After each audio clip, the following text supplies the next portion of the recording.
CA मतलब citizenship amendment act हमारे देश में लागू हो गया है।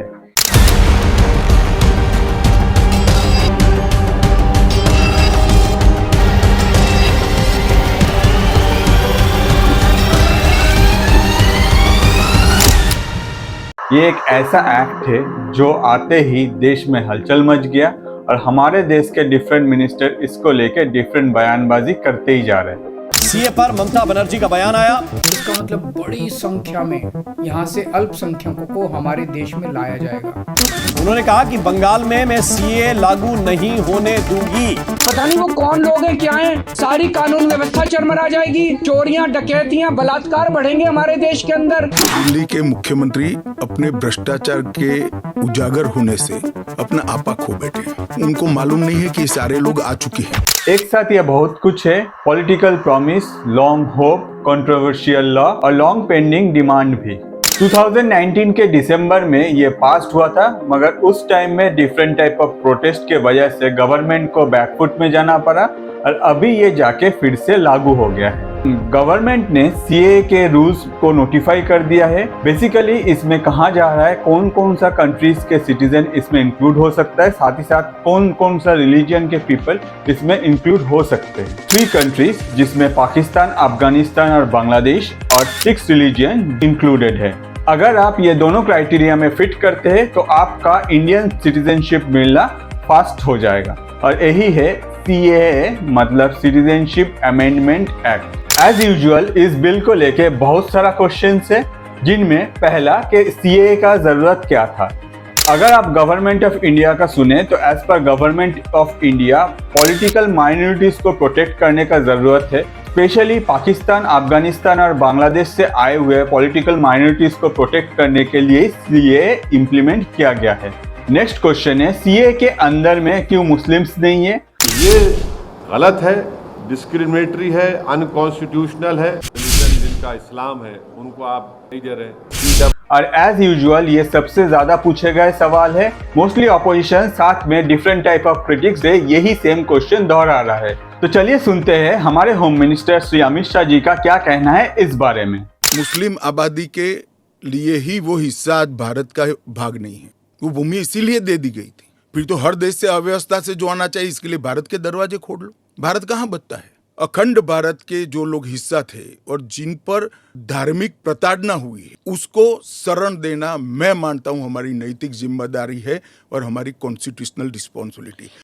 लेकिन ये डिबेट यहीं खत्म नहीं हो जाता है। ऑलरेडी सीए को चैलेंज करके सुप्रीम कोर्ट में 200 से भी ज्यादा पिटिशंस डाले गए हैं जो अभी भी पेंडिंग है। इन लोगों का माने तो रिलीजन के बिहाफ में कोई भी सिटीजनशिप देना नहीं चाहिए। ऑन द अदर साइड अगर आप अपोजिशन का सुने तो बहुत सारा अपोजिशन लीडर डिफरेंट स्टेट में कह रहे हैं कि वो लोग अपने स्टेट में सीए होने ही नहीं देंगे। क्या ये पॉसिबल है? सीए पर ममता बनर्जी का बयान आया। उन्होंने कहा कि बंगाल में मैं सीए लागू नहीं होने दूंगी। स्टेट लाइक केरला और वेस्ट बंगाल में इसी इशू को लेके बहुत सारा प्रोटेस्ट भी चल रहा है। तो एक बार पूरा एनालिसिस करते हैं कि एग्जैक्ट इशू क्या है, इससे क्या आगे जाके माइनॉरिटीज इफेक्ट होगा। 2019 और अभी के बीच में एग्जैक्टली सीए को लेके क्या डिफरेंसेस है, साथ ही साथ कोई स्टेट के पास इतना पावर क्या अवेलेबल है कि वो अपने स्टेट में सीए को इम्प्लीमेंट होने से रोक सकता है।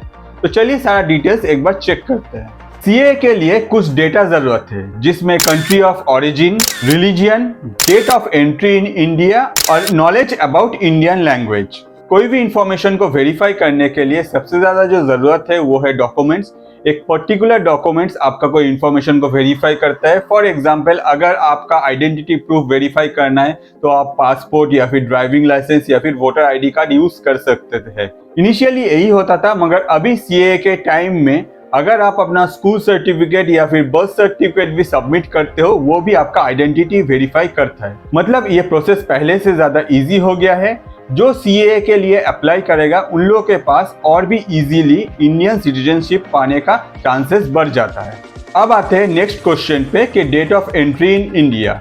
अकॉर्डिंग टू सीए अगर आप 31 दिसंबर 2014 से पहले इंडिया में आए हो तभी आप सीए के लिए एलिजिबल हो। मगर ये डेट वेरीफाई कौन करेगा? इनिशियली ये डेट वेरीफाई करने के लिए आपका वीजा चेक किया जाता था या फिर कोई दूसरा डॉक्यूमेंट्स जो प्रोवाइड किया जाता था डिफरेंट कंट्रीज के अथॉरिटी के तरफ से। बट प्रेजेंटली सीए में चेंजेस आया है। इस चेंजेस के अनुसार प्रेजेंटली आप different type of documents provide कर सकते हैं, जिसमें लेटर ऑफ कोर्ट और गवर्नमेंट ऑफिस का कोई लेटर, या फिर टेनेंसी एग्रीमेंट, या फिर पब्लिक सेक्टर बैंक का कोई डॉक्यूमेंट, या फिर आपका कोई यूटिलिटी बिल, या फिर आपका मैरिज सर्टिफिकेट भी चलेगा, जो वेरीफाई करेगा कि आप इंडिया में कब से रह रहे हो। और यही डॉक्यूमेंट सीएए में आगे जाके आपको सिटीजनशिप मिलने में एक और स्टेप आगे ले जाएगा। तो पहले का जो प्रोसेस था और अभी जो प्रोसेस है, इसमें काफ़ी चेंजेस है, और ये हम लोग समझ सकते हैं कि ये जो चेंजेस लाया गया है ये सीए को इम्प्लीमेंट करने में इजी हो, इसीलिए किया गया है। अब आते हैं स्टेट गवर्नमेंट का ऑथोरिटी पे, मतलब स्टेट गवर्नमेंट जो बोल रहा है कि हमारे स्टेट में हम लोग सीए लागू होने नहीं देंगे, क्या यह पॉसिबल है? All right, so you heard from Mamata Banerjee. In fact, she is not going to allow the rollout of Citizenship Amendment Act in Bengal. Different time में डिफरेंट स्टेट्स के डिफरेंट मिनिस्टर हमेशा बोल रहे हैं कि वो अपने स्टेट्स में सीए होने नहीं देंगे, मगर ये पॉसिबल नहीं है, क्योंकि सीए एक ऐसा रूल है जिसमें डायरेक्टली सेंट्रल गवर्नमेंट को ये पोर्टल के थ्रू हम लोग अप्रोच कर रहे हैं। इस पोर्टल में कोई भी स्टेट गवर्नमेंट एम्प्लॉय या फिर स्टेट गवर्नमेंट का कुछ काम नहीं है या फिर कुछ अथॉरिटी नहीं है कि वो ये रोक सकता है। तो कोई भी सिटीजन इंडिया में कहीं भी रहता है, अगर वो सीए के पोर्टल में जाके अप्लाई करता है तो डायरेक्ट अप्रोच होता है सेंट्रल गवर्नमेंट को, और सेंट्रल गवर्नमेंट अपने तरफ से जो डॉक्यूमेंटेशन है वो करेगा फॉर द सिटीजनशिप। इसमें कोई भी स्टेट का कोई भी मिनिस्टर कभी भी कुछ भी करके सीए को रोक नहीं सकता। अब आते हैं नेक्स्ट क्वेश्चन पे कि क्या इंडियन माइनॉरिटीज इससे इफेक्ट होगा? ऑपोजिशन का सुने तो होगा, मगर कैसे? इसके लिए 2019 में रिटर्न करना पड़ेगा। 2019 में जब सीए इम्प्लीमेंट हो रहा था तो उसके साथ हम लोग सुने थे एनआरसी। एनआरसी मतलब नेशनल रजिस्टर ऑफ सिटीजन, मतलब जो कोई भी इंडिया का सिटीजन है उन लोगों का नाम इस रजिस्टर में रहेगा। और अगर कोई इंडिया में इलीगली रह रहा है, जिन लोगों के पास प्रॉपर डॉक्यूमेंट्स नहीं है या फिर उन लोगों का नाम अंडर एनआरसी में नहीं है, तो उन लोगों को डिपोर्ट किया जाएगा। ये आइडिया उस टाइम बोला गया था। क्रिटिक्स और ऑपोजिशन का सुने तो ये गलत है, क्योंकि सीएए में नॉन मुस्लिम को सिटीजनशिप दिया जा रहा है, उल्टा एनआरसी में जो मुस्लिम इंडिया में रह रहा है उन लोगों को इंडिया से डिपोर्ट किया जा रहा है अगर उन लोगों के पास डॉक्यूमेंट ना हो। और इसीलिए ऑपोजिशन और क्रिटिक्स इसका प्रोटेस्ट कर रहा है। मगर अभी ये इक्वेशन चेंज हो गया है। सीए को लेके अमित शाह ने क्लियरली बोला है कि सीए में कोई ऐसा ऑप्शन ही नहीं है जिसमें किसी का सिटीजनशिप जा सकता है। On the other side NRC को लेकर जब अमित शाह से पूछा गया तो अमित शाह का कहना था कि एनआरसी के बारे में वो वोट के बाद बात करेंगे। तो इतना सब सुनने के बाद आपको क्या लगता है एग्जैक्टली क्या हो रहा है? To be very honest, CA एक ऐसा लॉ है जिसमें किसी का सिटीजनशिप नहीं जाएगा। उल्टा ये डिफरेंट कंट्रीज के जो सिटीजन इंडिया में एक पर्टिकुलर डेट से पहले आए हैं उन लोगों को इंडियन सिटीजनशिप दे रहा है, जिससे उन लोगों का लाइफ और भी थोड़ा सा बेटर हो सकता है। On the other side Lok Sabha election announce हो गया है और इसीलिए कुछ पॉलिटिशियंस सीए को डिफरेंट टाइप से रिप्रेजेंट कर रहा है, जिससे इसको लेके और भी परेशानी हो और हो सकता है कि एज पर देम उन लोगों को इससे आगे जाके कुछ वोट में प्रॉफिट हो।